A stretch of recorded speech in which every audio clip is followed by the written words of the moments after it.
cuello uterino no va a provocar hiperplasia, va a provocar diferente displasia y cáncer.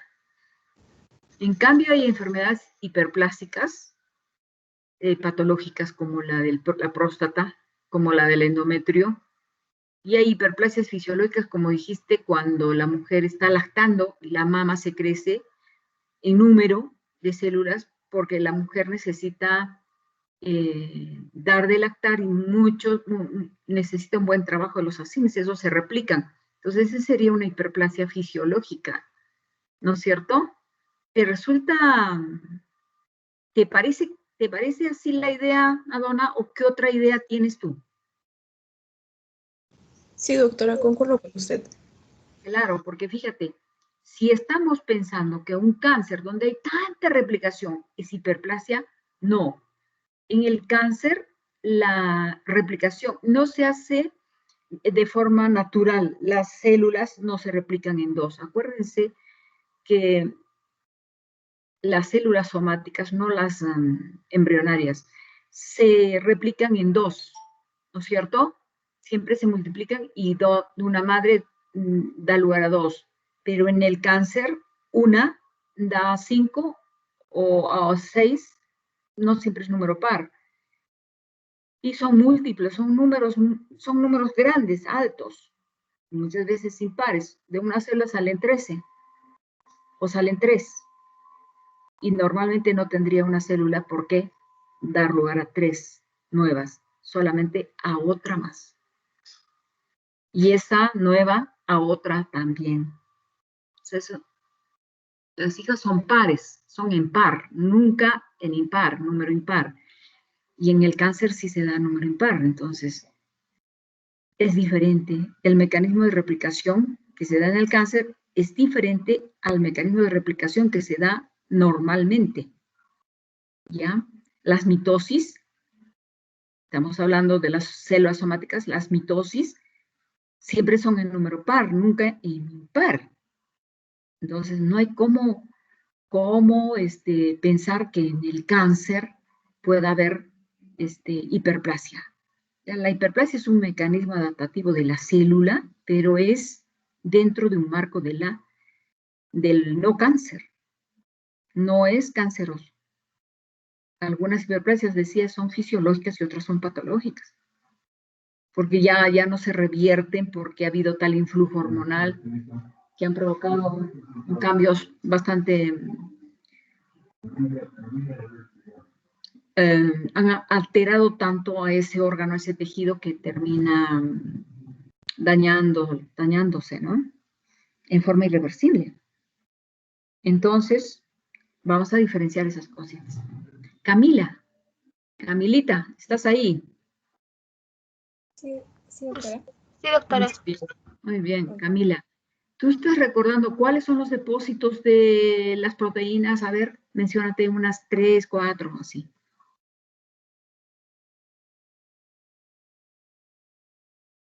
¿Aló?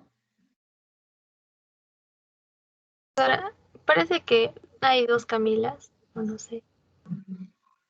¿Hay dos caminos o enfermedades? ¿Cuáles? No, creo que hay dos Camilas. Ah, ok.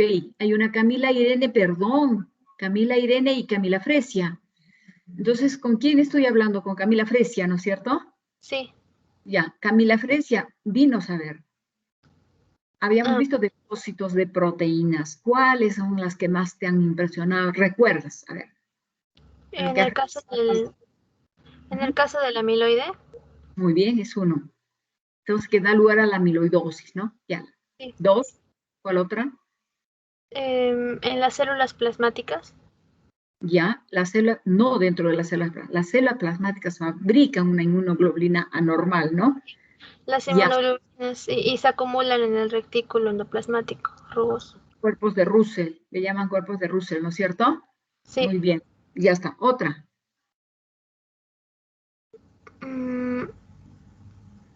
No me digas que no has repasado, porque eso lo hemos dicho en la clase. Pero hay que leer, ¿no es cierto? Otro caso es cuando hay, puede ser en el síndrome nefrótico, doctora. ¿Qué es lo que pasa en el síndrome nefrótico? Hay una eliminación de proteínas, Sí, pero no hay una está- fuga de proteínas. ¿y estas se acumulan en algún lugar? Porque lo que estamos viendo son acumulaciones, las adaptaciones en función de las acumulaciones celulares, ¿no es cierto? No sé dónde se podrían acumular. Es una acumulación intracelular, extracelular, no sé. ¿Has leído, has repasado eso? A ver, vamos a pasar a Camila Irene. Camila Irene, ¿qué dices? ¿Qué Sí, le puedes doctora. añadir a lo que ya hemos dicho? Creo que los ovillos neurofibrilares en caso de los pacientes con Alzheimer. Muy bien. Son proteínas anormales que están mal plegadas, dicen, ¿no? Y que se acumulan. Muy bien. Ah, Jennifer Yanina. Sí, doctora. A esto todo, a todo eso le puedes añadir algo. Sí, doctora. Muy Puede bien. ser acumulación de lipofuscina en el envejecimiento celular, tal vez acumulación de carbón en la antracosis. Pero estábamos hablando de Y, acumulaciones de proteínas, fíjate. proteínas. Ujú. Porque en el caso de los lipofusinas serán lípidos. Carbón es un pigmento extraño, ¿no? Claro. Ya, muy bien, pero es que no están repasando. Tienen que leer un poquito más, jóvenes. A propósito de la clase, siempre se lee un poco más, se lee el libro. Si no, no nos vamos a contentar solo con la clase teórica. Brian, Neil Brian, ¿estás? Sí, doctora. Cuéntame, ¿has leído algo más de proteínas? No, doctora, disculpe. Ya. Bueno, Anel Saraid.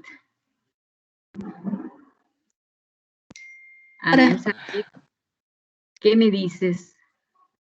¿Podrías seguir hablando de las proteínas o quieres hablar ya de repente de lípidos, glúcidos, algo? ¿Has leído De proteínas ya no, doctora, no sabría decirle. lo que estoy viendo? Que no me están siendo consecuentes, jóvenes. Nosotros vamos a decir en la clase teórica lo que se pueda decir en el tiempo que nos dan. Pero después de eso, ustedes se van a su libro y repasan lo que hemos hecho y también leen un poquito más. Y entonces ahí se enteran que existen enfermedades de depósito proteico, de depósito de lípidos, etc. ¿Ya? Tienen que repasar, jóvenes. Si no, bueno, yo les estoy preguntando de lo que hemos hablado principalmente, pero como estudiantes de medicina tienen que ser muy curiosos y investigar, ver, leer, estar en ese afán. Bueno, entonces, a ver, Saray, puedes mencionarnos depósitos de glúcidos o de lípidos, lo que quieras hablar ya, vamos. ¿Lípido o glúcido? Por ejemplo, podemos hablar del depósito de colesterol en la aterosclerosis. Ya, otra. También podemos hablar del depósito de triglicéridos en la esteatosis hepática. Muy bien, ¿qué otra? Así de lípidos, ¿no? De lípidos podemos también hablar de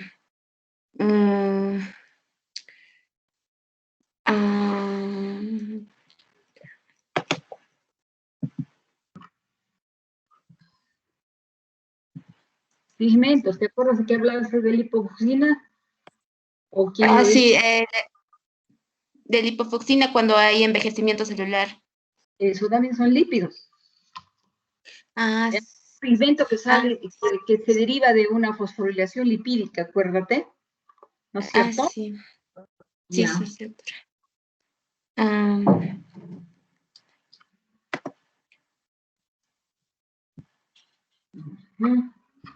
Muy bien, muy bien. A ver, Gabriel Ariano, dinos, menciona los pigmentos así. Todo lo que puedas. Solo de pigmentos, doctoras. Puede Sí. ser la melanina, ¿Ya? la hemosiderina, ¿Ya? el ácido homogentísico y exógenos podría ser el carbón en la antracosis. Ya. Ajá. ¿Tú sabes lo que es la hemocromatosis? ¿Quién sabe lo que es la hemocromatosis? Es absorción excesiva de hierro. Excelente, has estado leyendo. Entonces, ese hierro se deposita, sobre todo en el hígado, en el vaso, en el páncreas, en las articulaciones. Y eso se debe a una falla genética, porque hay mutaciones ahí. Entonces, ¿qué es lo que pasaría con esa enfermedad? Que hay una sobrecarga del hierro parenteral. ¿Por qué se debe, mejor dicho, a qué se debe esta enfermedad? Se debe a que puede haber una sobrecarga del hierro por las transfusiones continuas. Puede haber una hemólisis prolongada. Puede haber una anemia plástica donde hay hemocateresis, rotura del glóbulo rojo que da lugar a que se acumule este hierro en cantidad patológica, en cantidades patológicas. ¿Qué otras enfermedades? También nos ponemos inyecciones de hierro en forma patológica, no que nos necesitemos a ese extremo, ¿no? Cuando hay una eritropoyesis ineficaz por aumento de una actividad eritroide, como sucede en la beta-talasemia, como sucede en la anemia sideroblástica. Otro, aumento oral del hierro. En realidad yo no sé cómo alguien puede tomar tanto hierro, porque les cuento, es bien, provoca gastritis, entonces es gastropático, es muy gastropático. Provoca la gastritis y cada vez que uno toma hierro, alguna vez he tomado, son tabletas bien grandes y son muy pesadas, fastidian mucho. Una vez que se implanta la gastritis, cada vez que uno toma esto, está con dolor. Entonces, una sobrecarga de hierro que por ingestión. ¿Qué otras alteraciones, qué otra cosa nos puede llevar a esta enfermedad, a la hemocromatosis? Las hepatopatías, las enfermedades del hígado crónicas. ¿Por qué?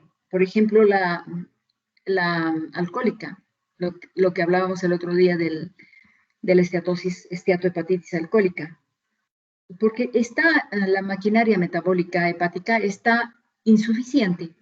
Al estar insuficiente, no va a poder metabolizar al hierro ingerido o administrado de alguna forma o conseguido dentro del organismo por una alteración como la anemia aplásica.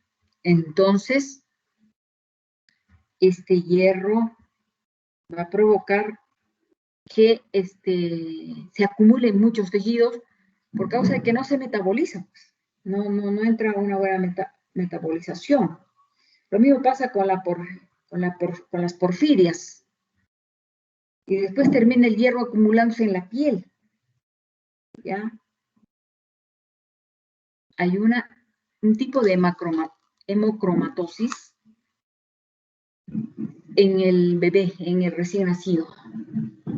Entonces, ya estamos viendo una enfermedad nueva por acúmulo de la hemosiderina, del hierro.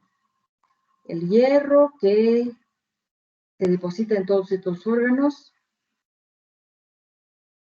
y que cuando tenemos la hemocromatosis, vamos a presentar cirrosis, a ver, una ubicación del pigmento en la piel y nos va a poner la piel bronceada de color marrón. Este hierro también se acumula en forma progresiva. ¿Y qué más pasa? A ver, ¿dónde más? Generalmente en las mujeres, dice, en la quinta década de la vida es que se da la hemocromatosis principalmente. Entonces, a grandes rasgos, una nueva enfermedad para que ustedes la recuerden. Muy bien. Hasta acá, preguntas, por favor. Intervenciones. Opiniones. Doctora, había visto que en los depósitos de proteínas que preguntó, también hay un déficit congénito de alfa-1 antitripsina, que es una enfermedad en la que hay un acúmulo de material hialino en los hepatocitos. Muy bien, muy bien. Entonces se acumula alguna proteína en especial. ¿Cómo se llama esta enfermedad? ¿Tú la recuerdas?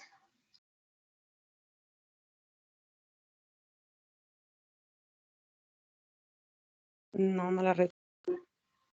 Alfa-1 antitripsina, no es la enfermedad de Wilson, es la enfermedad de, déjame ver,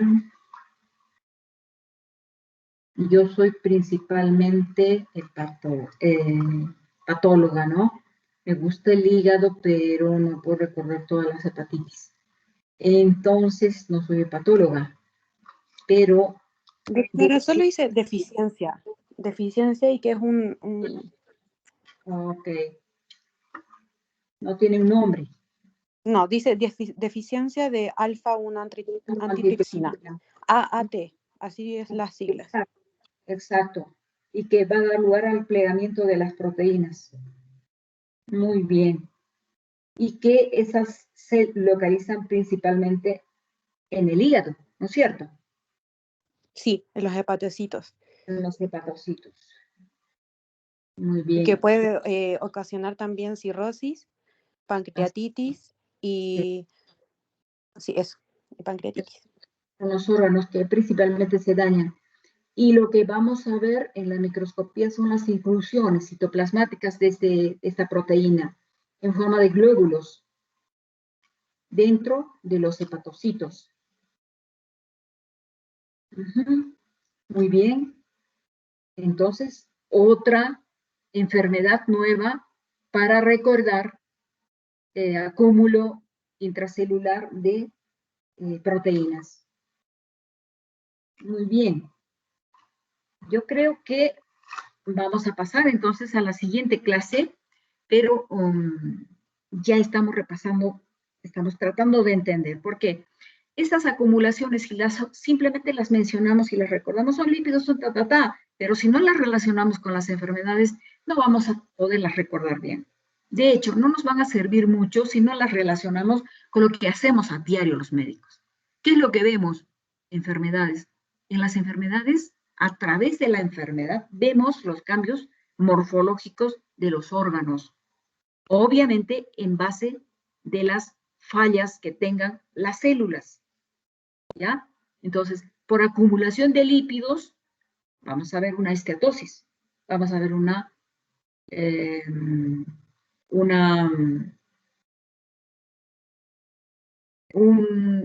pólipo de colesterol por acumulación de lípidos. ¿Dónde lo veo el pólipo de colesterol? Lo veo en la vesícula, por ejemplo. Puede haber esos santomas en el estómago. En el estómago veo unos nodulitos de color amarillo. El gastroenterólogo los saca, los pinza, los resecciona, me lo manda, yo soy la patóloga, ¿y qué es lo que veo? Un acúmulo de lípidos. Entonces, constituye un cuadro, la santomatosis, por ejemplo, o el santoma, que es una nosología propia, que lo obliga al hepatólogo a estudiar, y la hepatóloga contesta y dice es un síntoma gástrico y está en relación a una hiperbilirubinemia, o perdón, una hipercolesterolemia, ¿no? O una hipertrigliceridemia. hay alguna falla metabólica en relación a los lípidos que se tienen que estar depositando ahí en el intracelular, en el subcutáneo de la vesícula, de la piel, en fin. Angie Sofía. Angie, Sí, doctora. ¿qué me dices? ¿Qué otra cosa quisieras recordar hasta acá? Ya hemos visto todo esto, ya estamos repasando bastante bien, estamos recordando enfermedades, estamos aprendiendo, mejor dicho, qué enfermedades tienen estos depósitos, porque, repito, tenemos que relacionar ya tenemos que empezar a ver desde acá.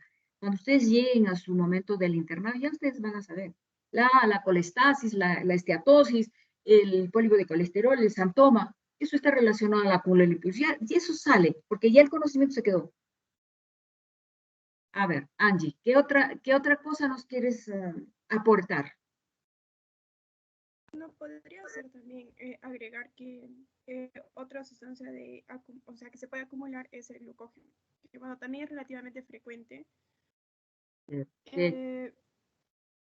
Sí, bueno, se almacena en las células, en los hepatocitos también se pueden almacenar. Y una de las causas es que, bueno, puede haber alteración del metabolismo de la glucosa o, bueno, también del propio glucógeno. Y ya pues se observa un incremento, o sea, una acumulación en la célula. Muy bien. Y aparecen como celulitis. Aparecen como vesículas transparentes en el citoplasma y que solo pueden ser observadas a través de la coloración PAS. Excelente. Y porque con el PAS vamos a determinar y vamos a decir, está lo mismo que hemos hecho con el violeta de metilo, ¿no es cierto? Esta acumulación corresponde a glucógeno. ¿Por qué? Porque está coloreando con el PAS. Si le hago una coloración para, por ejemplo, ¿no? En el caso del amiloide del violeta de metilo, pero en el caso de qué otra proteína, de una proteína como cuál, como la que habíamos hablado hacía poquito nomás. Entonces, de la alfa-1 de la enfermedad de la alfa-1 antitripsina. Entonces, ¿cómo voy a reconocer que es una proteína o que es un glúcido? Tengo que buscar colorear en forma precisa. Si es posible, un estudio que me diga, es exactamente esto lo que está depositado. ¿Ya?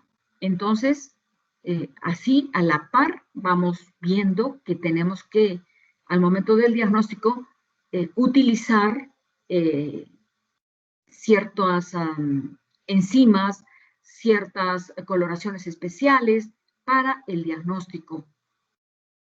Oleoso las enzimas que están fallando a nivel sanguíneo, o coloreo esas células que me están hablando y que me dicen que tienen un depósito, y entonces tengo que buscar qué coloración le voy a hacer, ¿ya? PAS para los glúcidos,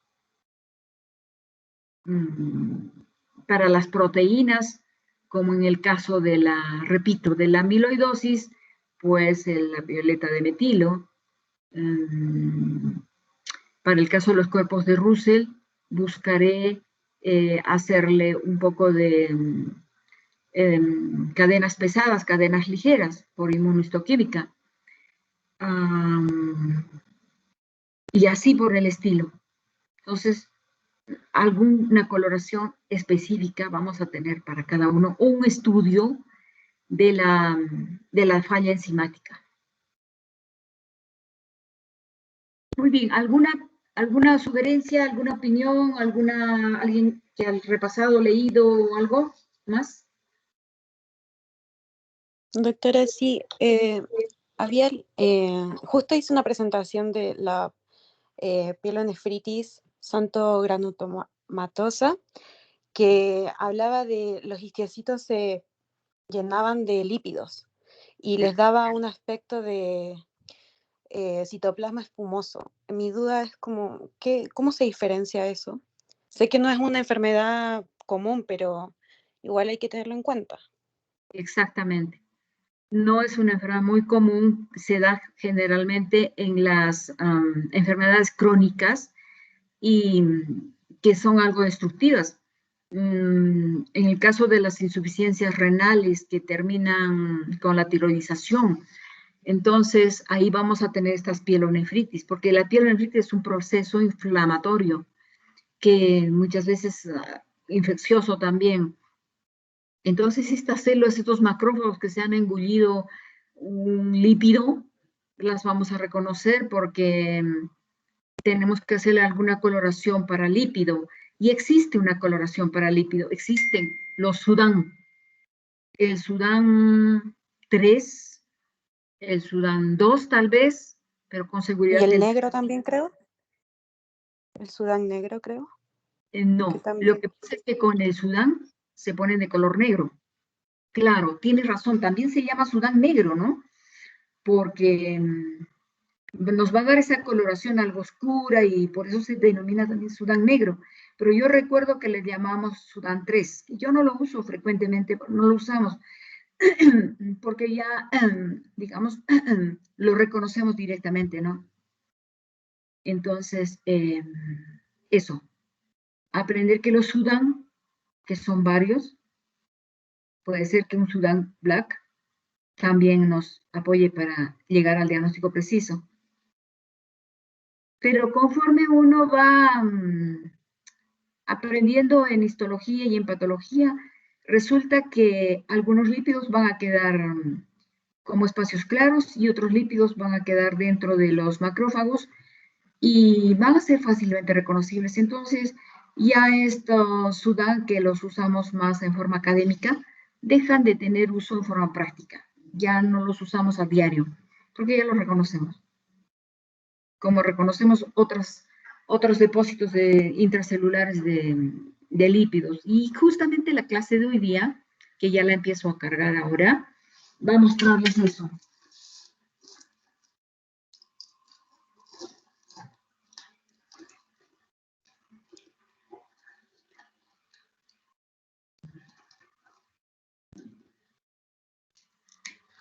Entonces, yo veo que la mayor parte de población universitaria en medicina es femenino, porque la mayoría con los que podemos estar hablando son mujercitas, son chicas. Entonces acá primera práctica, segunda. Estamos para la segunda práctica, ¿verdad? Sí, Mariana. doctora, segunda. Sí, segunda. Entonces, tengo que abrir acá.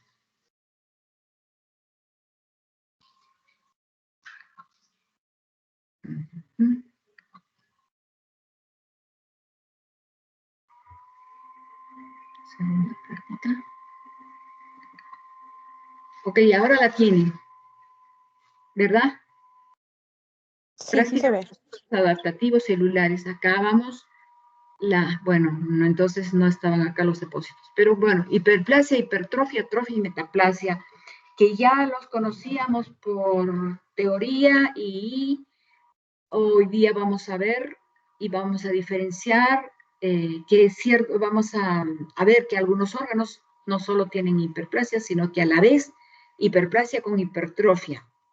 Bueno, en este caso, en este primer caso, tenemos a una próstata y en la próstata vamos a ver que debido a que hay un influjo hormonal que toma un tiempo grande, que se acumula durante ese tiempo, porque generalmente esta enfermedad que se llama la hiperplasia, perdón, estoy hablando de la hiperplasia de próstata, es una enfermedad que se da en varones mayores. Estoy hablando de la séptima década, de la sexta década de la vida. Entonces, la explicación es la siguiente. Este señor ha recibido un influjo de la testosterona, que es la dihidrotestosterona, durante muchos años. Y esta hormona ha condicionado, ha favorecido que ese tejido epitelial, así como el tejido muscular y fibroso del estroma, proliferen en número. Entonces la glándula se hace grande en base de una hiperplasia. La glándula normalmente debe de pesar 35-40 gramos, pero llega a pesar alrededor de los 120 gramos, o sea, 4 veces su peso normal o 3 veces.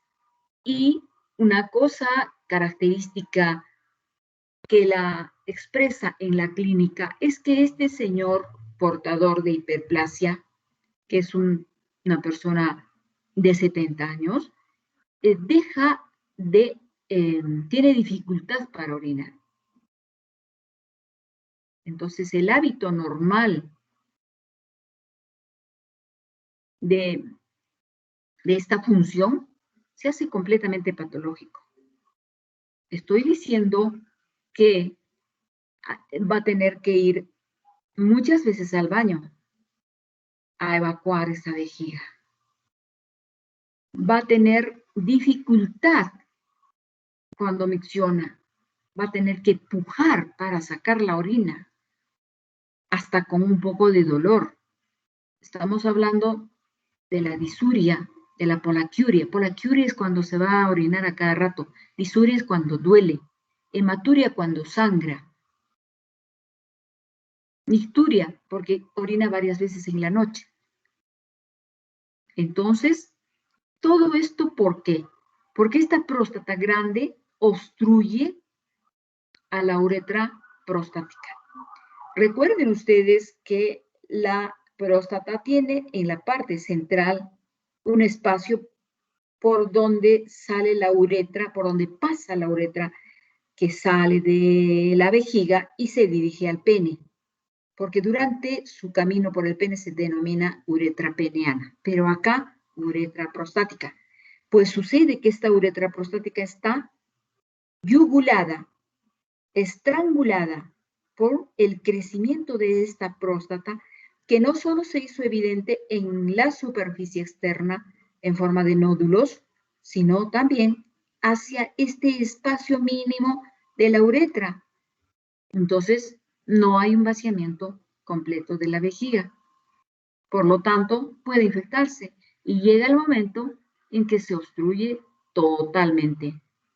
Entonces, los hijos, los nietos, todos están alrededor del abuelo, llaman al urólogo y el urólogo lleva una sonda y dice, voy a desobstruir, acá hay una retención urinaria, tenemos que dejar que esta vejiga se desocupe de su totalidad porque va a provocar un daño a nivel renal. Hay un flujo retrógrado de orina hacia los riñones, ¿ok?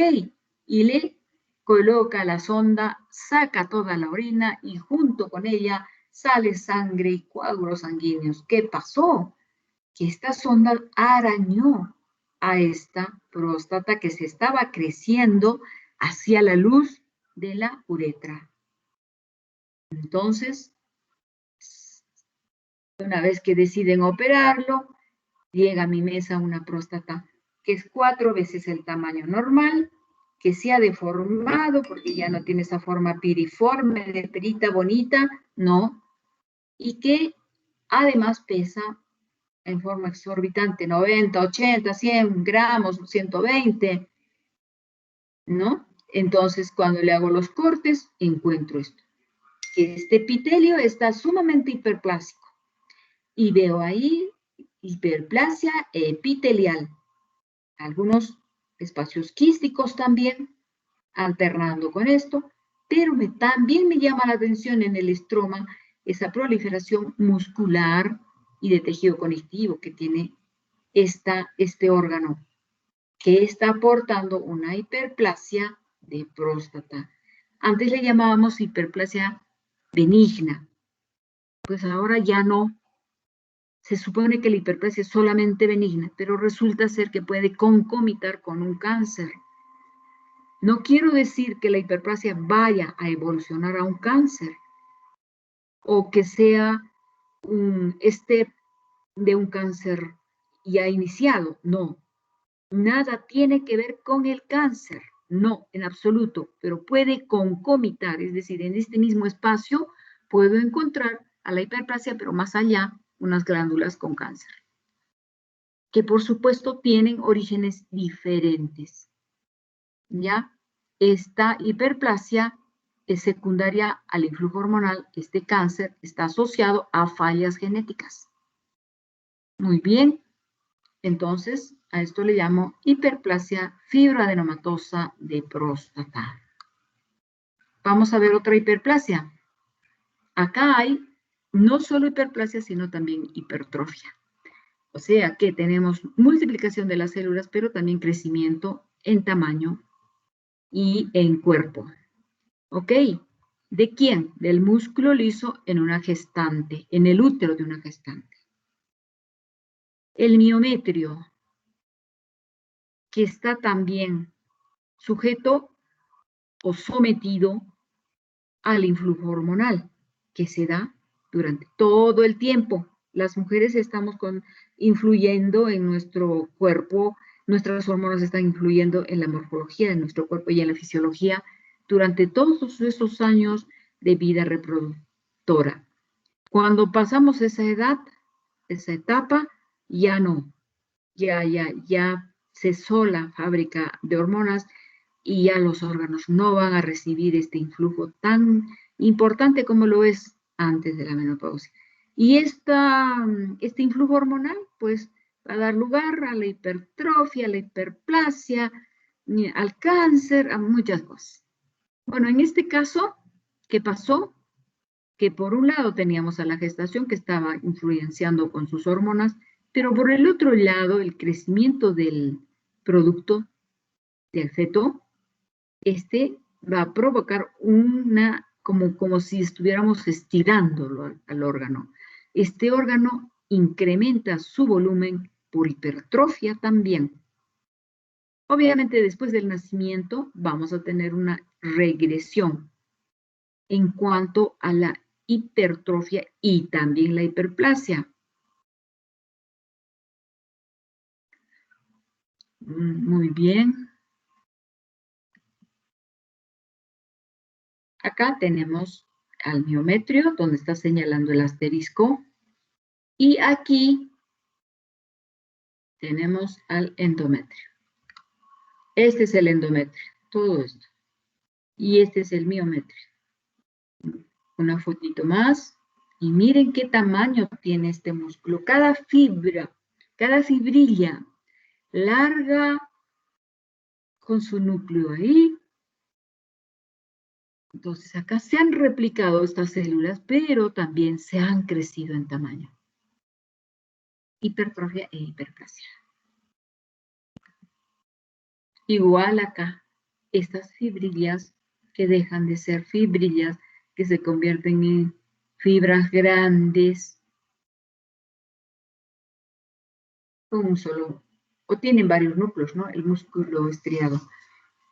Ya, acá un corte transversal para ver lo mismo. Entonces estamos viendo cómo puede concomitar hiperplasia con hipertrofia y otro solo es exclusivamente hiperplasia. Acá en esta piel, miren ustedes, esta es la parte normal, pero esta parte está hiperplásica. ¿Por qué lo digo? Porque esta piel se ha crecido en grosor a un punto en que llega a ser este encaje, como unas cadenas.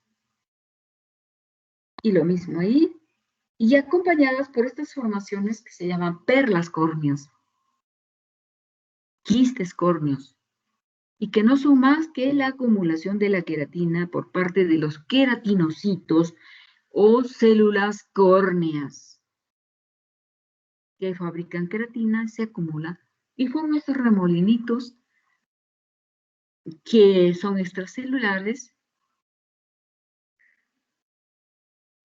y esto se le denomina hiperplasia epitelial. ¿En qué casos tenemos esta hiperplasia epitelial? Por ejemplo, en un tumor denominado queratosis seborreica, que es la que tengo acá, pero también existen otras queratosis, la queratosis solar, por ejemplo. Bueno, pero en este tipo de queratosis, esta hiperplasia es absolutamente, mejor dicho, absolutamente típica, no maligna. No es maligna. Aunque podría, queratosis en la hiperplasia, muy bien. Aunque podría ser asiento de algún carcinoma epidermoide, pero no porque hayan fallas genéticas que lo conduzcan, como en el caso del cuello uterino, que hay displasia leve, moderada, severa, cáncer. No, en este caso no. A ver, ¿quién me quiere decir qué son estos órganos o apéndices?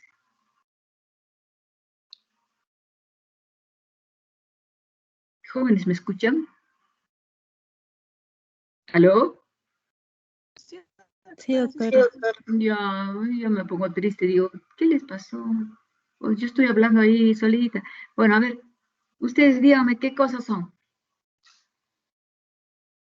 Ahí está, bien bonito, bien clarito. Por ejemplo, esto, ¿qué cosas?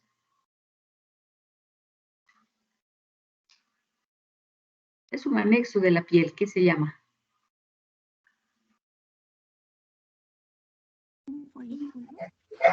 Ah, un folículo piloso, muy bien, bravo.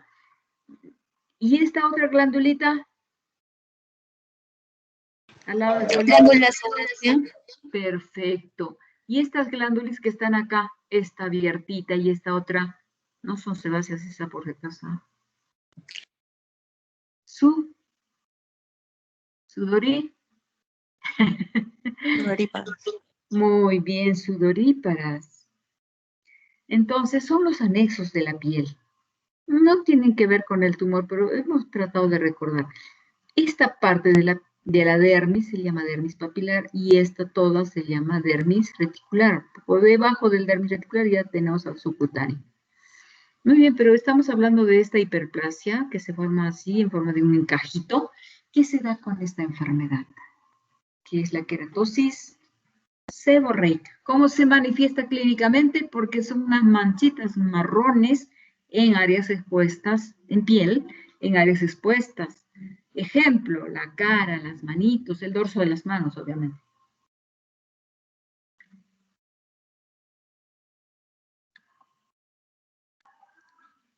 A mayor aumento, la perla córnea y la hiperplasia. Dermis papilar y dermis reticular. Otra vez, se llama queratosis porque este epitelio fabrica mucha queratina. Y ahí la vemos. Esa es la que va a formar la perla córnea, redondita.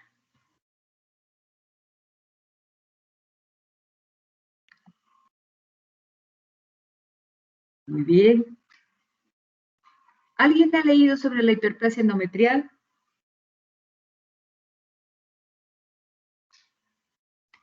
A ver, jóvenes, contéstenme, por favor. Dígame que sí, que no, en fin. ¿Aló? ¿Aló? Madonita, ¿estás ahí? Marianita, ¿estás? Sí, sí, doctora, sí se la escucha. Ya, pero es que si no me hablan ustedes, yo voy a pensar que se están durmiendo y eso no quiero. Por favor, tienen que estar activos, si no, esta clase va a sobrar. A ver, un varón que nos diga qué cosa entiende por hiperplasia endometrial. Voy a esperar a jóvenes, por favor. Tal vez nos ponemos de pie un momentito. Nos ponemos de pie, hacemos un poco de respiración forzada. Mojémonos un poco las manos. De repente el estar post almuerzo o antes del almuerzo y estar escuchando solo a la profesora nos puede cansar. ¿Ya? A ver, nos vamos a parar, vamos a ir al baño un ratito, vamos a mojarnos las manos, ¿está bien? Jóvenes, nos vamos a parar un ratito.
Bueno, yo me lavé las manos y ya estoy otra vez acá.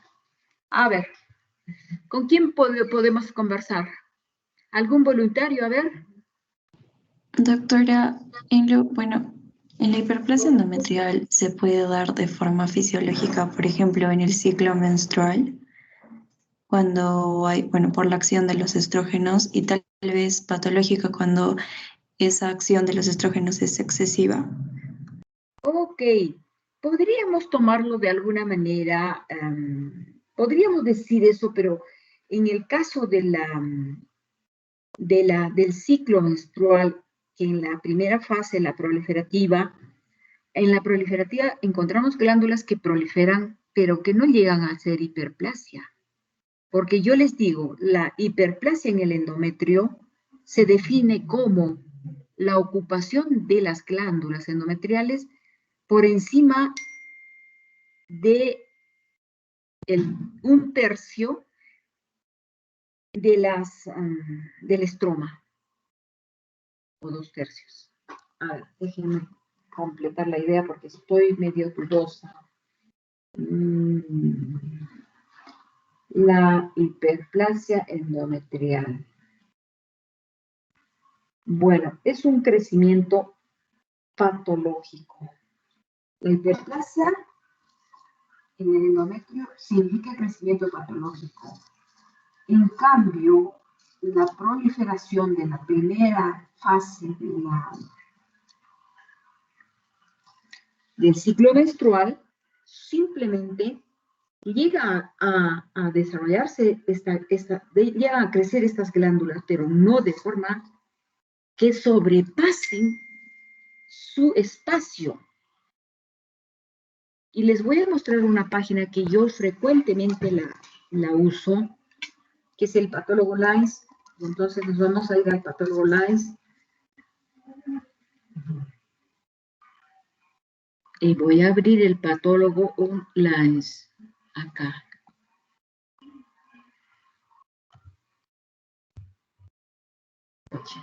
Lines.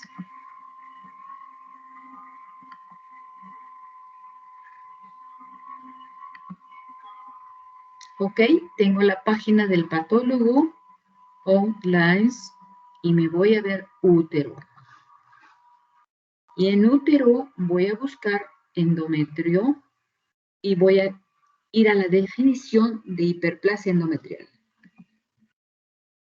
Entonces, me ajusto a lo que me digan los expertos. Y me dice que es una proliferación de las glándulas endometriales que resulta en un incremento en la relación glándulo-estromal. ¿Se dan cuenta? Entonces la clasifica la hiperplasia en atípica y no atípica.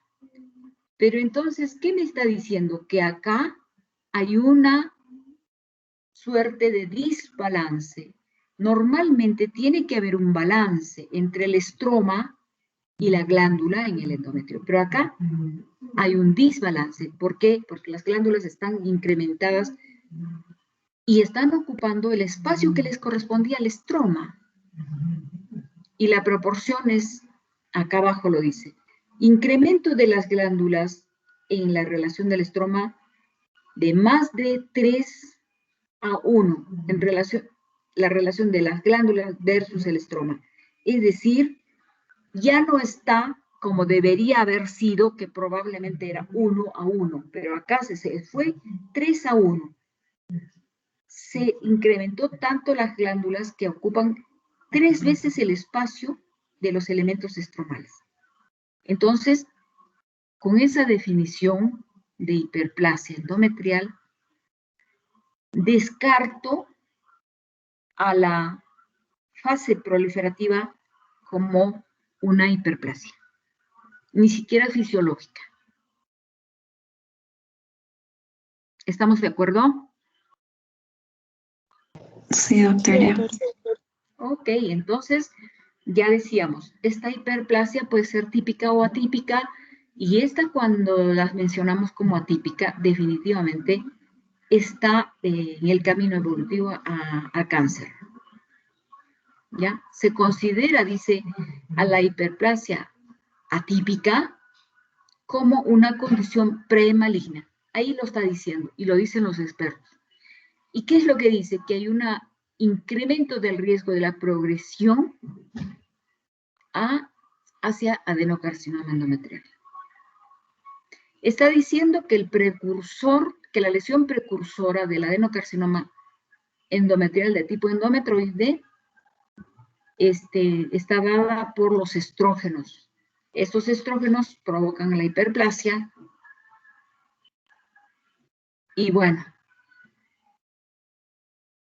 ¿en qué edades se da? Entre la cuarta y la sexta década de la vida, el pico, ahí el pico. La etiología, la premenopausia, el síndrome de ovario poliquístico, la anovulación crónica. ¿En qué casos podría haber anovulación crónica? ¿Quién me lo quiere decir? A ver si participa un alumno, un varón. Voy a llamar entonces.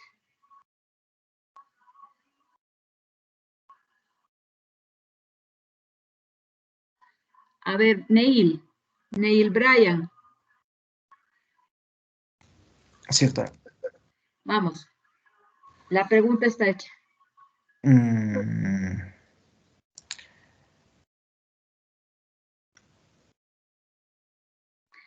¿En qué circunstancias, en qué patología puede darse esta anovulación? ¿Cuándo crees tú?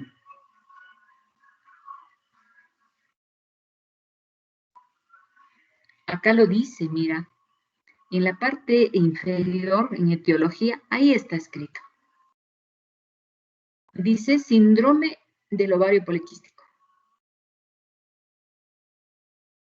¿Tú alguna vez has escuchado de este asunto? Sí, alguna vez había escuchado, pero no, a fondo no sé realmente cuál es la afección. Bueno, resulta ser que son chicas que no tienen óvulos, 1, 2, que no menstruan muchas veces. ¿Ya? Entonces, estas chicas tienen un desbalance hormonal. Y en lugar de tener estrógenos en la sangre, tienen andrógenos, porque el estrógeno se convierte en andrógeno. La vía metabólica normal está alterada. Ese es un caso. El otro es por una anovulación crónica. ¿En quiénes? En las personas que se han colocado hormonas. Esas inyecciones que en alguna época las utilizaron para que hubiera control de natalidad, pues han quedado en el comercio y las mujeres que no quieren tener hijos se colocan una inyección mensual y con eso se están castrando. ¿Qué quiero decir con eso? Que se disregulan el estrógeno al punto en que no secretan nada de estrógeno. Parecen menopáusicas esas mujeres y son jóvenes. Otra causa de anovulación, estrógenos exógenos, cantidad importante. El tamoxifeno que lo usamos para el cáncer de mama es un antiestrógeno. En fin, todas estas causas provocan la hiperplasia que resulta ser atípica. Entonces vamos a ver nuestras láminas y estamos frente a esto. ¿No es cierto? Que los estrógenos han condicionado un crecimiento tal de la glándula que ha ocupado 2/3 del espacio y solo 1/3 del estroma. Y entonces ya les decíamos que esto nos muestra en la morfología lo que vemos acá, un número elevado de glándulas. Esas llegan a tener diversas formas, ya no son tan bonitas, tan redonditas como en la fase proliferativa. En la fase secretora, ustedes se acuerdan que tenían la forma de tirabuzón. Y en la fase proliferativa había pseudoestratificación. En la fase secretora había solamente un epitelio cúbico alto. Pues acá hay pseudoestratificación o son varias capas de células. 1, 2. Algunas tienen formas quísticas. Otras están back to back, espalda con espalda.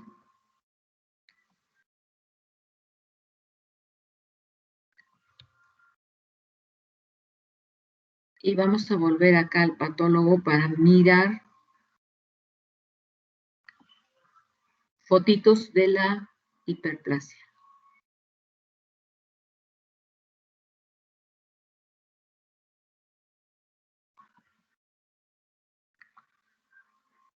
¿Ven ustedes la hiperplasia?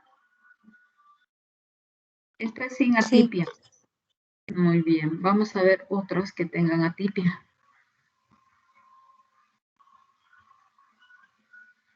Esta ya es una hiperplasia atípica.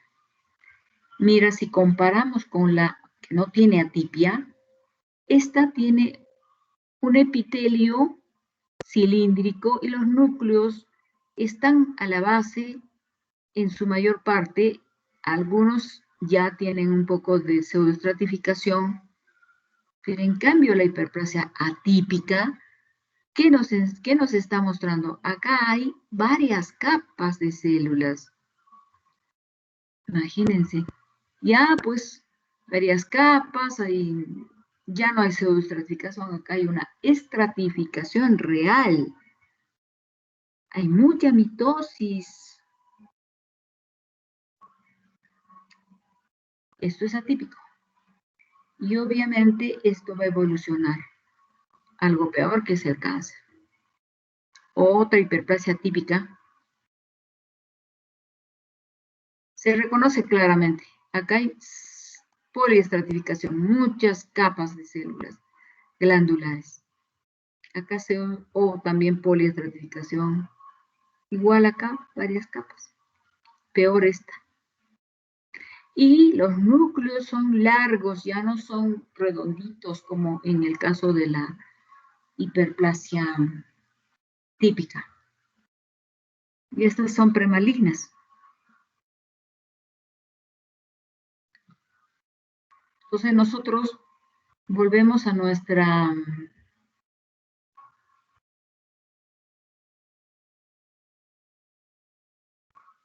clase y estábamos acá. Bueno, ¿alguna opinión acá? ¿Algún comentario, jóvenes? Bueno, si no me lo hacen, yo voy a llamar. A ver.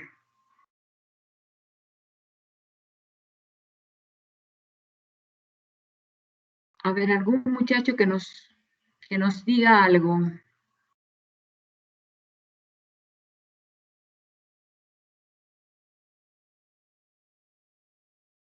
Voy a tener que abrir el Blackboard y pasar la asistencia.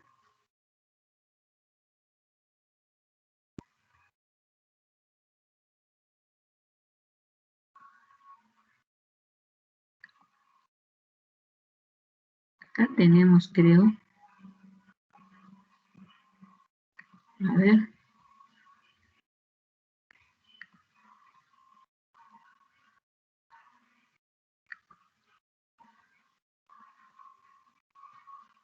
Entonces.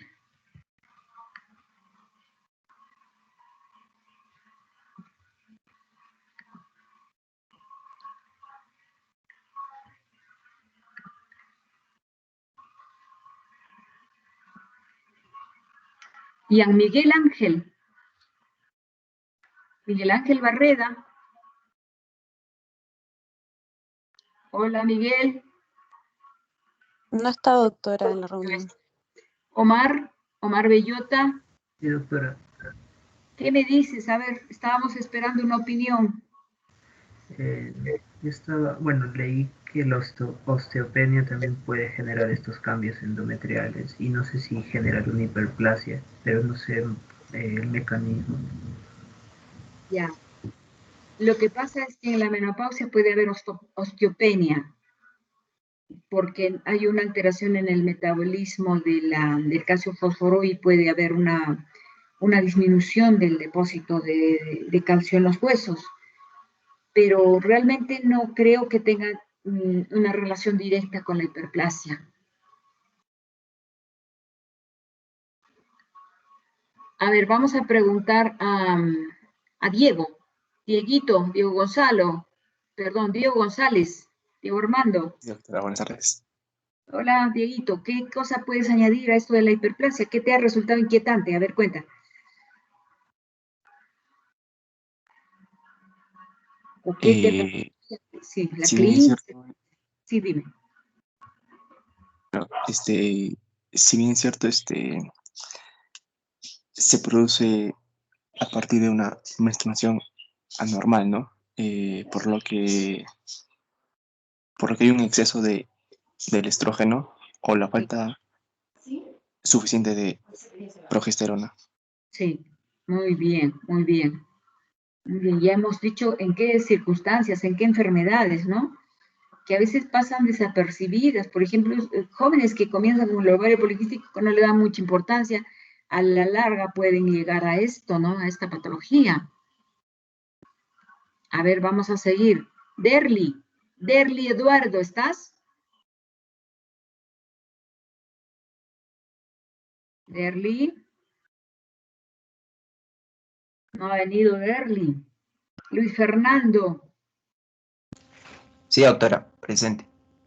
¿Con quién? ¿Con Luis? ¿Con Derly? Con Luis. Muy bien, Luis Fernando. Cuéntame, ¿alguna cosa que le quieras añadir o qué te inquieta? ¿Cómo crees que sería la clínica de esta paciente? ¿Cómo lo ves? ¿Cómo vería a la paciente con... Exacto. no, tal vez, como lo mencionó, ¿no? Con la menstruación que no va a ser constante. Muy bien. Y también, no sé, escuché que también se le generaba un crecimiento excesivo de vellos en el cuerpo. École, mira, como en lugar de tener estrógeno, no. ¿Cómo era? Espérate, vamos a ver acá. En patólogo. Habíamos visto en patólogo, vamos a cerrar la fotito y nos vamos a ir a ver acá. Esta es la microscopía, macro, el tratamiento y pronóstico. Acá estaría la clínica.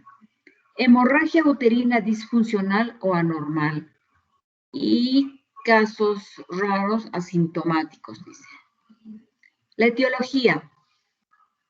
En la premenopausia está el síndrome de ovario poliquístico porque hay un incremento de andrógenos circulantes. ¿De dónde salen ellos? De la conversión del estrógeno, ¿o no? Incremento de andrógenos circulantes periféricos convertidos dentro de estrógeno. Ok, entonces ahora sí ya tiene más lógica esto. La anovulación crónica e infertilidad dice que disregula al estrógeno sin secreción de progesterona opuesta. Hay una proliferación simultánea y quiebre de lo... Breakdown quiere decir quebrar, ¿no? Se quiebra esto. Eso sucede en la premenopausia. En la peri y la posmenopausia son estrógenos exógenos. Estos dice que pueden darse como un tratamiento sistémico suplementario para aliviar a la menopausia y entonces les provoca esta hiperplasia. También el tamoxifeno, habíamos visto que como se usa en el cáncer de mama, pues puede provocar estas alteraciones en el endometrio. Y a cualquier edad, la obesidad, únicamente como obesidad, puede provocar este síndrome, el síndrome del ovario poliquístico, ¿o no? La hiperplasia de endometrio. Dice la aromatasa, que es una enzima convertidora del andrógeno circulante a estrógeno, que está en la grasa. Entonces, la obesidad tiene demasiada cantidad de aromatasas y van a provocar esto. Un hiperestrogenismo, porque el andrógeno que estaba acumulado ahí en la grasita se va a convertir en estrógeno. Patología ovárica como la hiperplasia del estroma, los tumores estromales secretantes, como el tumor de la granulosa y el tecoma. ¿Ya? Esta sería la causa o etiología de la hiperplasia. ¿Listo? Vamos a preguntar a otro joven a ver qué cosa quisiera decirnos. A ver, vamos, ¿dónde están? Acá en la lista. Lista, acá está lista. Ya. A ver, Luis Fernando, allá, hemos hablado con Luis Fernando. A ver, con Brian. Brian Leonardo. Hola, Brian. No está tampoco, doctora, en la reunión. Ya. Lenin Mauricio. Doctora, me avisó por WhatsApp de que tenía un problema y se tuvo que salir de la clase, pero que le iba a hablar a usted por mensaje para explicarle. Ya. José Elías Rivera ha sido alumno de histología. José Elías. Sí, doctora. ¿Cómo estás, José Elías? Mira, yo lo que quiero es que no se duerman. Por eso los he invitado a pararse, a mojarse las manos. Ya. José Elías, cuéntame, ¿qué opinas? Yo estaba haciendo preguntas y hasta ya me olvidé de la pregunta. ¿Cómo es la clínica, José Elías? ¿Qué cosa hemos dicho en la clínica de la hiperplasia? Porque la hiperplasia endometrio así sola se te va a olvidar, pero si te acuerdas de la clínica, de las causas, de todo esto, lo vas a recordar siempre. A ver, cuéntame. Del síndrome de ovario poliquístico, que causa por sobrepeso, y metabolismo de los andrógenos. Ok, pero ¿cómo sería la clínica? La clínica. No sé, no ovula. No ovula, pero entonces, ¿cómo viene la paciente a ti? ¿Qué molestias la trae? Básicamente anovulación, quizás dolor, no sé. Sangrados, hijo, sangrados. Porque la hiperplasia, porque no estamos hablando de solamente del síndrome del ovario poliquístico, estamos hablando de la hiperplasia. ¿Qué vamos a tener con la hiperplasia? Una mujer que está sangrando. Eso vamos a tener. Una mujer que está con un, ¿cómo le llaman esto? ¿Cómo se le denomina el sangrado anómalo? Hipermenorrea, polimenorrea. Eso vamos a tener. Una chica, una señora que dice, doctor, tengo a cada rato, este mes he menstruado 3 veces y en cantidades importantes. Y se la ve pálida y ya está medio anémica. Esa es la clínica. Entonces le hacemos una biopsia del endometrio y sacamos que es una hiperplasia. David Alejandro de Valdivia. Davidcito, ¿no está? Acá estoy, doctora, ¿me escucha? Acá estás. Muy bien, sí te escucho. Allá. Le tengo una pregunta. Ahorita nos ha dicho que se ve mucho sangrado, ¿no? Hipermenorrea, pero antes, no sé si he escuchado mal, pero en el síndrome de ovario poliquístico dijo que ya no menstruaba tanto. Ya. El síndrome del ovario poliquístico es una causa de hiperplasia. Entonces hemos retomado nuestro tema de la hiperplasia. Ya no estamos hablando de estamos hablando de la hiperplasia, porque nuestro tema en este momento es hiperplasia, ¿no es cierto? Y hemos quedado que la hiperplasia es una proliferación de las glándulas endometriales que ocupan un espacio en el endometrio que son 3:1 respecto del del estroma, y que eso es anormal, que existe una hiperplasia típica y otra atípica. Hemos dicho eso, ¿no es cierto? Y dentro de las causas hemos dicho el ovario poliquístico, la administración exógena de hormonas, en la perimenopausia, eso hemos dicho. Ya. Ahora, hemos hablado de la clínica, hemos hablado de qué más, de la fisiopatología, hemos dicho que hay un incremento de estrógeno, ¿no es cierto? Ya. Después de qué cosa, ya. Ajá. Entonces pasa lo siguiente, que el ginecólogo que está recibiendo a esta señora le dice, señora, aparte de que le vamos a hacer un curetaje y le vamos a mandar al patólogo, a la doctora le vamos a mandar para que nos diga si usted tiene alguna patología acá, le voy a hacer un ultrasonido vaginal. ¿Y qué es lo que encuentra en el ultrasound? Es decir, la ecografía. Un engrosamiento del endometrio. ¿Ya? No hay un tumor, una masa, pero puede simular algo, pero sobre todo engrosamiento del endometrio. Entonces, para la histometría también va a estar un número alto porque ese mide la cavidad, mide la cantidad de endometrio que hay y va a arrojar que acá hay un endometrio alto, grande. ¿Ok? A ver, yo creo que hemos hablado bastante de hiperplasia. Vamos a volver a nuestras fotitos de hiperplasia. ¿Dónde la tengo? En el Word. Acá está. Muy bien. Entonces la hiperplasia está clara. Ya nadie se va a olvidar de la hiperplasia de endometrio. ¿Y qué me dicen de la atrofia? ¿Qué es atrofia? Neil, ¿nos puedes decir algo de la atrofia? Neil, Sí, doctora.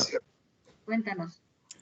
Pues, en esta hay pues las células o los tejidos, los músculos, todos los componentes, hay una disminución del tamaño, ya sea por la pérdida de movimiento, Por por desuso, ¿no? Cuando se atrofia, ¿no? El término lo dice. Ya está. ¿Qué otra causa de atrofia? No solo de endometrio. A ver, ¿cuál?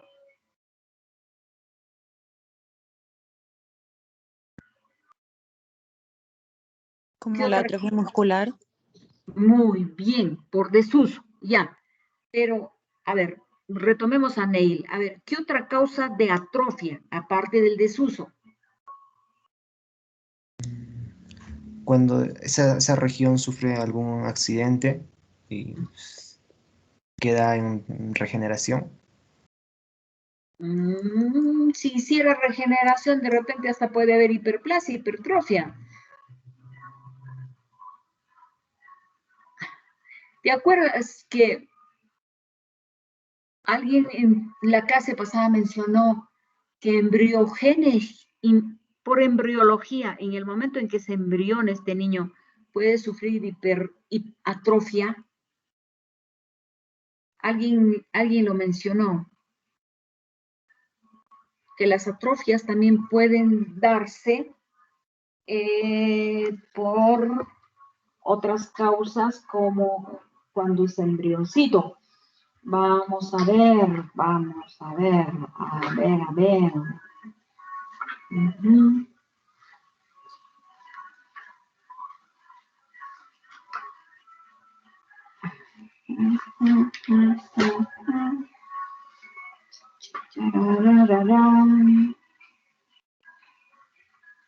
No quisiera que se me durmieran, por eso estoy despertándolos a cada uno. Quiero que opinen, que hablen, porque es necesario. Si no, se quedan dormidos. Vamos a leer acá, atrofia, metaplasia, atrofia, ya. Entonces, causas de atrofia: falta de actividad, pérdida de la inervación anulamos un nervio y se atrofia ese músculo. Disminución del riego sanguíneo. Entonces la reducción del riego sanguíneo lleva a la isquemia y se atrofia ese pedazo de tejido que estaba nutrido por ese vaso que disminuye su riego. Ya. Nutrición inadecuada. Marasmo. Los chiquitos son atróficos, cerebro se atrofia. Ya. Pérdida de la estimulación endocrina. Tejidos que responden a las hormonas, como las mamas y los órganos reproductores, depende de la estimulación endocrina. ¿Y qué pasa si no los estimulo? Se atrofian. La presión. Por compresión, los tejidos pueden convertirse en atróficos. ¿Se acuerdan cuando les hablé? Creo que no les hablé de las bandas, síndrome de las bandas amnióticas. Cuando está embarazada la señora, pueden haber así como que se pegan dos segmentitos de amnios y se unen y forman una banda. Esa bandita puede llevar a coaccionar, a coactar un pedacito de tejido de miembro, por decir un bracito, un dedito, un piececito del niño. Entonces decimos, este niñito ha nacido así, con ausencia de la manito, por un síndrome de bandas amnióticas, se ha atrofiado. ¿Ya? Bueno, es en términos general la atrofia, pero la atrofia endometrial. Neil, a ver, ¿qué cosa es la atrofia endometrial?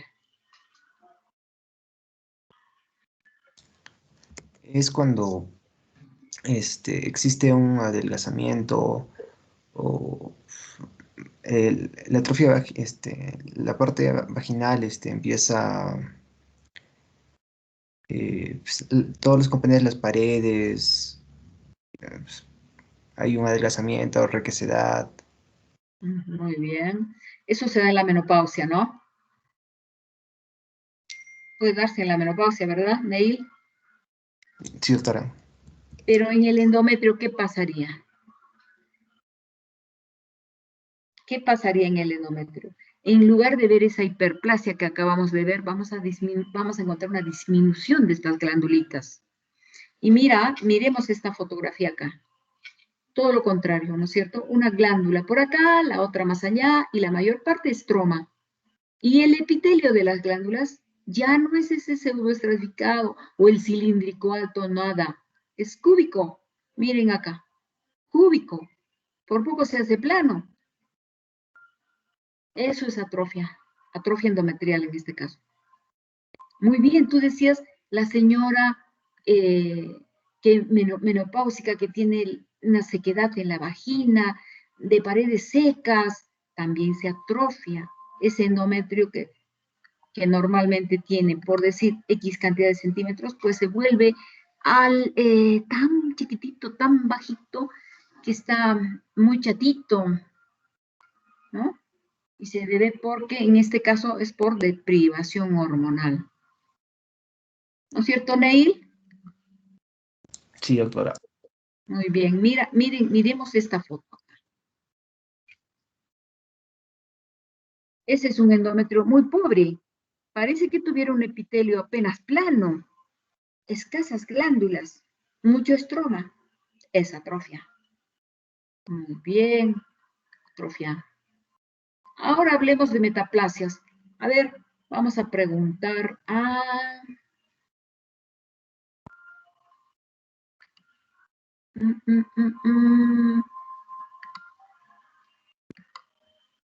Ya también a Gabriel Ariano. Gabrielito, ¿no está? Sí, doctora.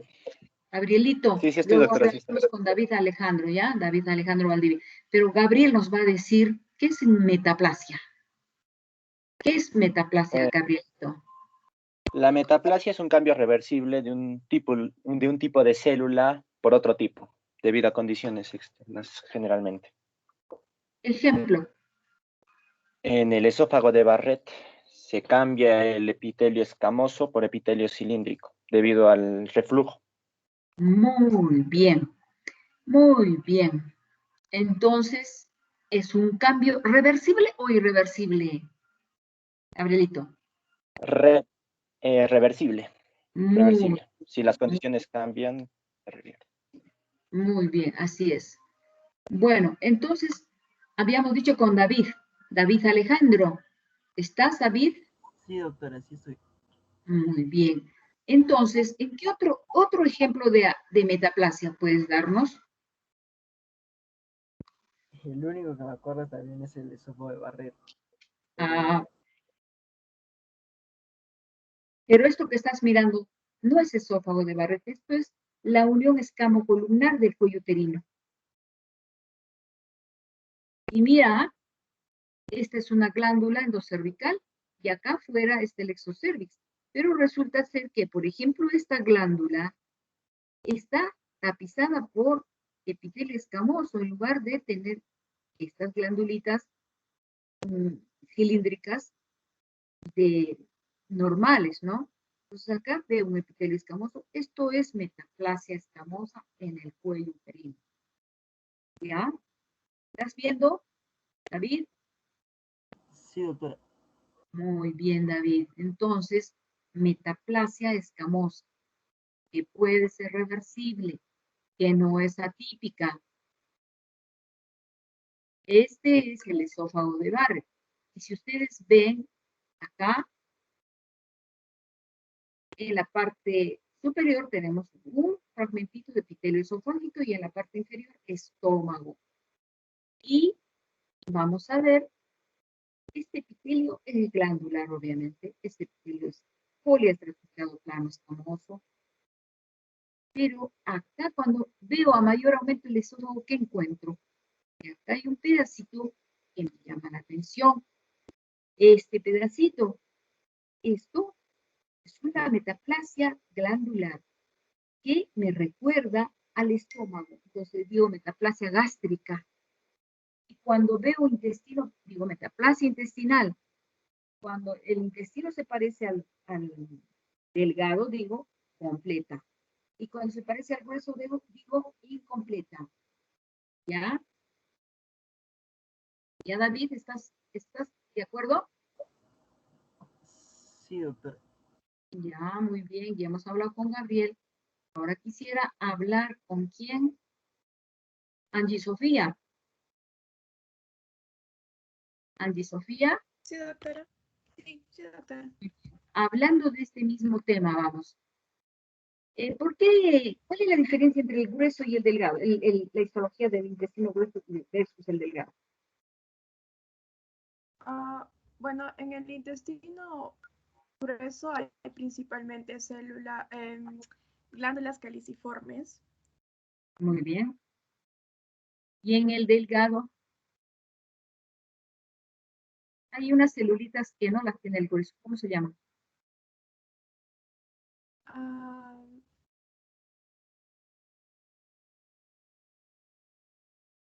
Las células de Paneth. Las células de Paneth. ¿Ya? Entonces, esas son unas granuladitas rojitas que las hemos aprendido a ver, perdón, me pasé, las hemos aprendido a ver en histología. Mira, esto, por ejemplo, esta fotito de acá abajo, ¿ya? Nos está mostrando una metaplasia intestinal incompleta, porque nos recuerda mucho al colon, mucha célula mucosecretora, como lo has mencionado, ¿ya? Si viéramos células rosaditas entremezcladitas, entonces diríamos metaplasia intestinal completa. Y así nada más decimos incompleta. ¿Listo? Entonces tenemos que decir en el esófago de Barrett si hay o no metaplasia intestinal. Y si hay intestinal, decir completa o incompleta. Ahora esta metaplasia puede evolucionar a algo malo y añadirse una atipia y entonces decimos esófago de Barrett atípico o con atipia y podemos graduar la atipia en leve, moderada, severa. Entonces están viendo las metaplasias y en este caso esta metaplasia en el esófago de Barrett. ¿Listo? Acá la displasia. Esto es displásico porque acá hay dos capas de células. 1, 2, hay mitosis. Los núcleos son hipercromáticos. Anisonucleosis quiere decir que es un núcleo tan grande que ocupa toda la célula y que posiblemente los núcleos normales ingresen dentro de esta célula y hasta 4 podemos hacer caber. Eso se llama anisonucleosis. Muy bien. Entonces, pueden haber esófagos de Barrett atípicos. En este caso, ya deja de ser una hiperplasia reversible, o perdón, una metaplasia reversible, y es una metaplasia atípica, ¿okay? Camino evolutivo a cáncer. Muy bien, ahora vamos a ver un poco de gastritis crónicas, sobre todo de la atrófica. Hablando de atrofias, ¿ya? Las atrofias van de la mano con las metaplasias. Sucede que la metaplasia se ubica ahí en el estómago y como ya no están sus glándulas normales, pues está atrófico porque funcionalmente no va a funcionar normalmente y morfológicamente tampoco, pues porque la vemos que está con un tejido anómalo, ¿no? Con el tejido metaplásico. Muy bien, entonces acá dice que las células de la metaplasia o van a ser caliciformes y forman hasta la chapa estriada y van a tener células de Paneth y decimos con eso metaplasia intestinal incompleta, o vamos a ver solamente goblet o caliciformes y vamos a decir metaplasia incompleta.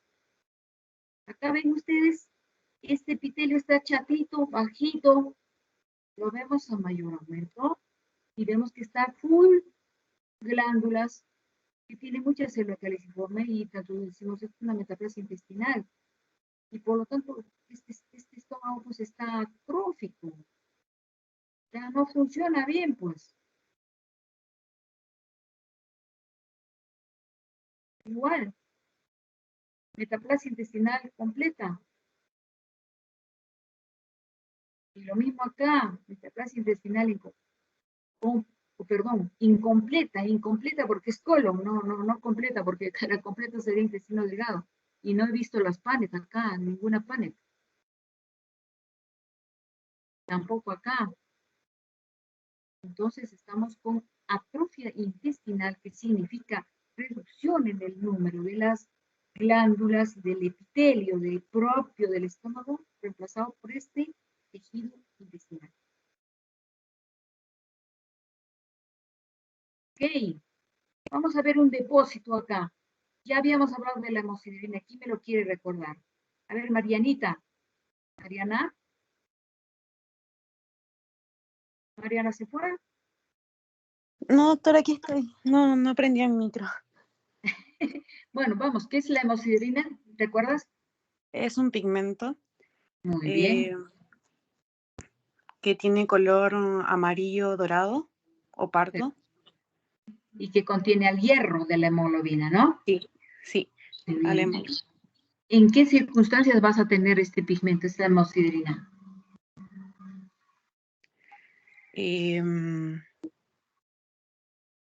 la la dijo eso, no me acuerdo. Claro, la hemocateresis por causa de un sangrado, ¿no? Sí, eso. ¿Sí o no? Te golpeaste jugando vóley, el bracito, ya. Y después se te pone amarillo, se te pone verde, se te pone primero marroncito, después medio verde, después amarillo. ¿Qué pasó? Se extravasó el glóbulo rojo, dejó salir su fierro y tenemos a la hemosiderina ahí, ya, que se localiza en el intra y en el extracelular. En este caso es en un quiste tiroideo. Ha habido sangradito y lo vemos ahí. No estamos viendo el tiroides propiamente, lo que nos interesa es ver el pigmento. Y está acá extracelular y acá intracelular y lo mismo tenemos en un sangrado de cualquier parte del cuerpo, ¿ya? De cualquier parte del cuerpo. Acá dice que es tiroides, pero puede ser en el tejido conectivo de cualquier parte, o en el hígado, o en el cerebro, o en lo que fuera, ¿ya? Intra y extracelular. Y está. Están viendo claramente cómo está el pigmento de la hemosiderina. ¿Algo que quieran decir acá, jóvenes? Paula Patricia Ponce. Paulita. Paula Sí, doctora. Patricia. ¿Qué me dices? ¿Quieres añadir algo acá? No, quisiera hacer una pregunta. No me quedó bien claro la diferencia de la metaplasia completa e incompleta. Ok, vamos a regresar. Mira, se dice completa, estamos hablando solo de metaplasia intestinal, ¿ya? Se dice completa cuando tenemos exclusivamente células que son elementos que están en el intestino grueso. Perdón, completa es delgado e incompleta es grueso.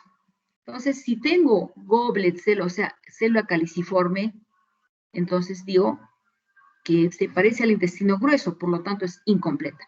Pero digo completa cuando tengo, además de todas estas células, a las células de Punnett, que son unas rosaditas, que no las tengo acá para mostrarles.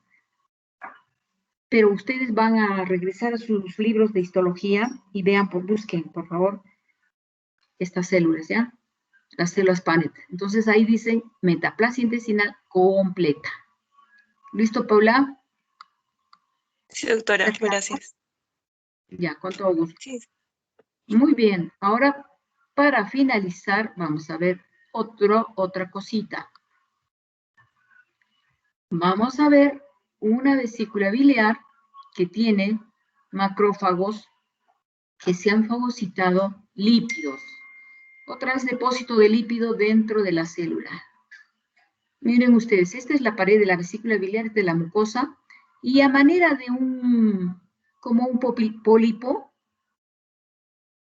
esta formación en la submucosa de un material lipídico engullido dentro de macrófagos. Estos son macrófagos, estas células, que le llamábamos en otro, por ejemplo, en el riñón, las células xantomatosas de la pielonefritis xantomatosa, pues son estos macrófagos que han fagocitado lípido. En este caso es colesterol. Entonces, el colesterol está pues en el torrente sanguíneo y entonces es capturado por este macrófago que no está en el epitelio, está acá en la submucosa, pero a través de pequeñas hendiduras que pudieron haberse creado, provocados, salen y se comen a la grasa, se la meten acá adentro y forman esto. A esto se llama colesterolosis, ¿ya? Y esta es la última lámina. Entonces, no nos olvidemos, depósito de lípido en la vesícula biliar, colesterolosis. Lo mismo, los mismos macrófagos con la misma grasa en el riñón, pielonefritis granulomatosa.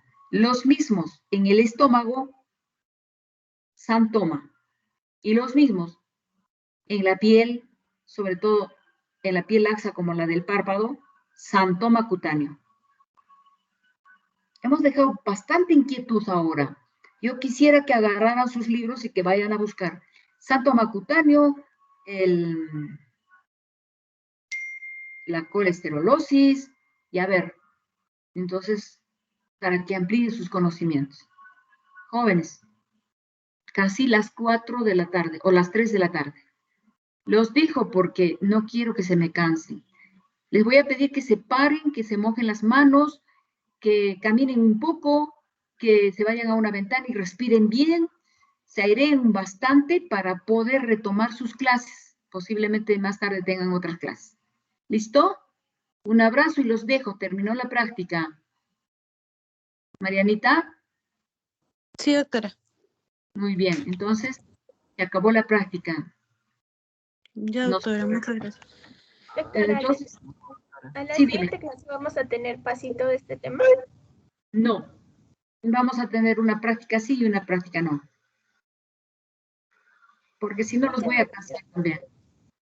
Ya, bonita, pero igual, en la siguiente, cuando tome el siguiente paso, vamos a preguntar todo. Siempre vamos a estar pregunta y pregunta, ¿ya? Listo, nos vemos, jóvenes. Hasta luego. Hasta luego. Hasta luego, doctora, que esté Hasta bien. luego, doctora. Hasta luego.